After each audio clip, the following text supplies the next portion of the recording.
Puji syukur senantiasa kita sampaikan kepada Allah Subhanahu wa Ta'ala dengan selalu melaksanakan perintahnya dan meninggalkan larangannya. Allah adalah Tuhan kita yang sudah menciptakan kita di dunia ini. Allah yang memberi rezeki kita. Allah yarzuqu man yasha. Allah yang memberi rezeki kita. Allah yang menjaga kesehatan kita. Dan Allah juga yang memberikan ujian sakit kita. Tidak ada satu kejadian di dunia ini tanpa izin Allah.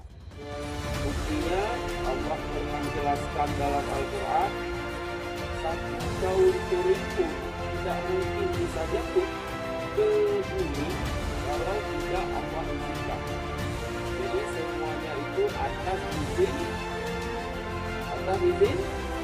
Allah. Maka oleh karena itu pantas kalau Allah itu jadi Tuhan.